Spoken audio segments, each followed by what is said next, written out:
BTV देख रहे सभी दर्शकों का स्वागत। मैं हूं लवदी बडियाल। बुलेटिन की शुरुआत करते हैं हेडलाइंस के साथ।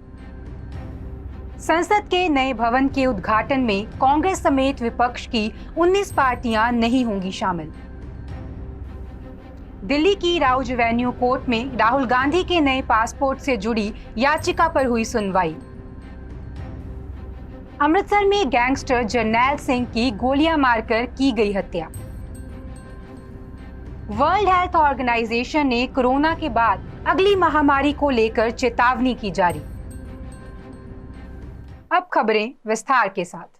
प्रधानमंत्री नरेंद्र मोदी 28 मई को संसद के नए भवन का उद्घाटन करेंगे। बता दें कि इस उद्घाटन समारोह में कांग्रेस समेत विपक्ष की 19 पार्टियां शामिल नहीं होंगी। बुधवार को एक ज्वाइंट स्टेटमेंट में उद्घाटन समारोह बॉयकॉट करने की जानकारी दी गई। कहा गया कि जब संसद से लोकतंत्र की आत्मा को ही खींच लिया गया हो तो ऐसे में नई इमारत की कोई कीमत नजर नहीं आती। बता दें कि राहुल गांधी और मल्लिकार्जुन खड़गे पहले ही कार्यक्रम का उद्घाटन राष्ट्रपति द्रौपदी मुर्मू से करवाने की मांग कर चुके हैं। इसी बीच गृह मंत्री अमित शाह ने भी प्रेस कॉन्फ्रेंस की। उन्होंने बताया कि नए संसद भवन को 60,000 श्रमयोगियों ने रिकॉर्ड समय में बनाया है, इसलिए पीएम इस मौके पर सभी श्रमयोगियों का सम्मान करेंगे। इसे राजनीति से ना जोड़ें, राजनीति तो चलती रहती है। हमने सबको आमंत्रित किया है और हमारी इच्छा है कि सभी इस कार्यक्रम में हिस्सा लें। प्रधानमंत्री नरेंद्र मोदी का ऑस्ट्रेलिया के दौरे का आज आखिरी दिन है। आखिरी दिन प्रधानमंत्री नरेंद्र मोदी और ऑस्ट्रेलिया के पीएम एंथनी एल्बनीज ने प्रेस कॉन्फ्रेंस की। पीएम मोदी ने ऑस्ट्रेलिया में मंदिरों पर हमले को लेकर चिंता जाहिर की। उन्होंने कहा कि अलगाववादी तत्वों की गतिविधियों पर हमने पहले भी बात की थी। हम ऐसी कोई हरकत बर्दाश्त नहीं करेंगे जिससे हमारे संबंधों को नुकसान पहुंचे। वहीं पीएम अल्बनीज ने आश्वासन दिया कि अलगाववादी तत्वों की गतिविधियों पर सख्त एक्शन लिया जाएगा। बता दें कि मोदी ने अल्बनीज को इस साल भारत में होने वाले वनडे वर्ल्ड कप के लिए भी न्योता दिया है। बता दें कि ये पीएम मोदी का दूसरा ऑस्ट्रेलिया दौरा है। इससे पहले वो 2014 में सिडनी गई थी। मोदी के शुरुआती शेड्यूल के मुताबिक उन्हें ऑस्ट्रेलिया क्वाड की बैठक के लिए जाना था। हालांकि अमेरिका में चल रही कर्ज की समस्या के कारण बैठक को G7 समिट के दौरान जापान में ही कर लिया गया। बता दें कि इसके बावजूद भी पीएम ने ऑस्ट्रेलिया का दौरा रद्द नहीं किया। दिल्ली में अफसरों के ट्रांसफर और पोस्टिंग मुद्दे पर सुप्रीम कोर्ट के फैसले के बाद केंद्र सरकार अध्यादेश लेकर आई है। दिल्ली की आम आदमी पार्टी इसका विरोध कर रही है। मुख्यमंत्री अरविंद केजरीवाल अध्यादेश के विरोध में विपक्षी दलों के समर्थन के लिए नेताओं से मिल रही हैं। इसी सिलसिले में आज उन्होंने उद्धव ठाकरे से मुंबई में मुलाकात की। उनके साथ पंजाब के मुख्यमंत्री भगवंत मान, आपके राज्यसभा सांसद संजय सिंह और राघव चड्ढा और दिल्ली की मंत्री आतिशी भी थी। इस मुलाकात को लेकर उद्धव ने कहा कि हम देश और लोकतंत्र को बचाने के लिए साथ आए हैं।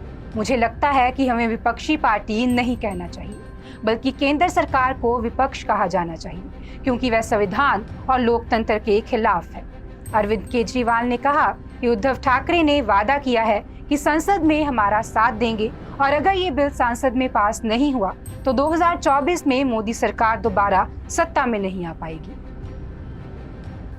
दिल्ली की राउज एवेन्यू कोर्ट में बुधवार को राहुल गांधी के नए पासपोर्ट से जुड़ी याचिका पर सुनवाई हुई।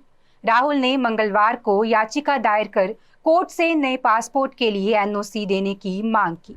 बुधवार को सुनवाई के दौरान भाजपा नेता सुब्रमण्यम स्वामी ने उनकी मांग का विरोध किया। बता दें कि राहुल गांधी ने सांसदी जाने के बाद अपना डिप्लोमेटिक पासपोर्ट सरेंडर कर दिया था।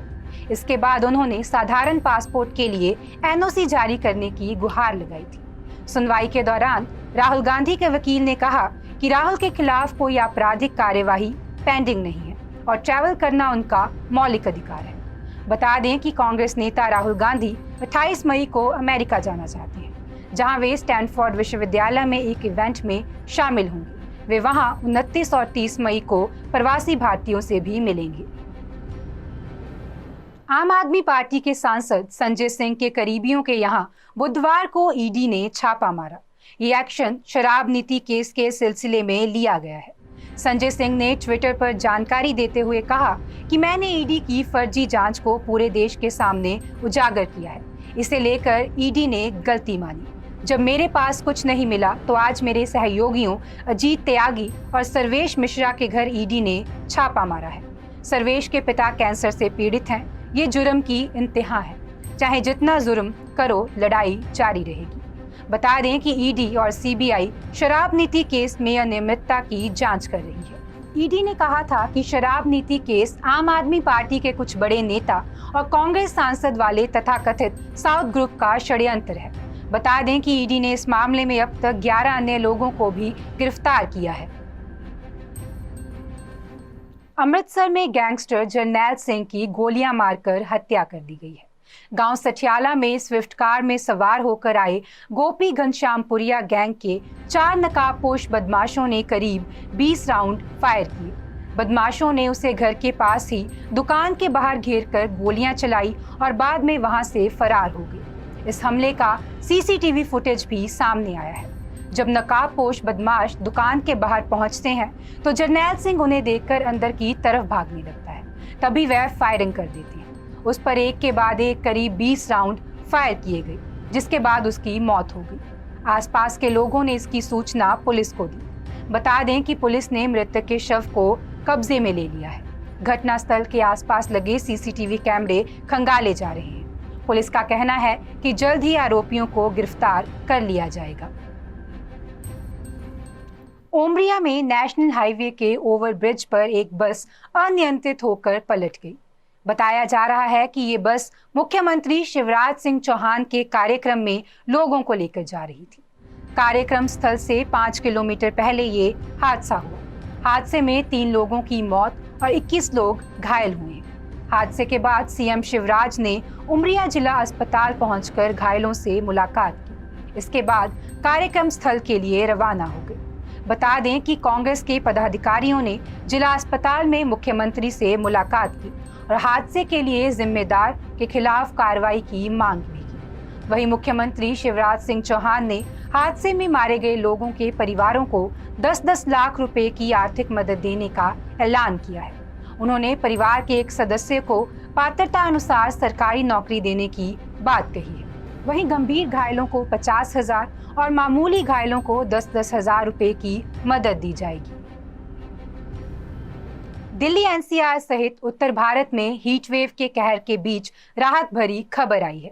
बता दें कि आज से हीट वेव का कहर खत्म हो गया है। मौसम विभाग ने बताया है कि बुधवार से तापमान में गिरावट आई है। कई राज्यों में आंधी, गरज के साथ बारिश और ओले पड़ने पर येलो अलर्ट जारी किया गया है। ये अलर्ट राजस्थान, पंजाब, हरियाणा, दिल्ली, उत्तर प्रदेश और चंडीगढ़ के लिए जारी हुआ है।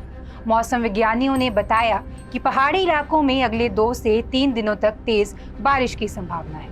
वहीं पूर्वी भारत में तेज आंधी के आसार हैं। बता दें कि दिल्ली के प्रमुख मौसम विभाग केंद्र सफदरजंग वेधशाला में बुधवार को न्यूनतम तापमान सामान्य से 1 डिग्री कम 24.5 डिग्री सेल्सियस और अधिकतम तापमान 39 डिग्री सेल्सियस दर्ज किया गया है।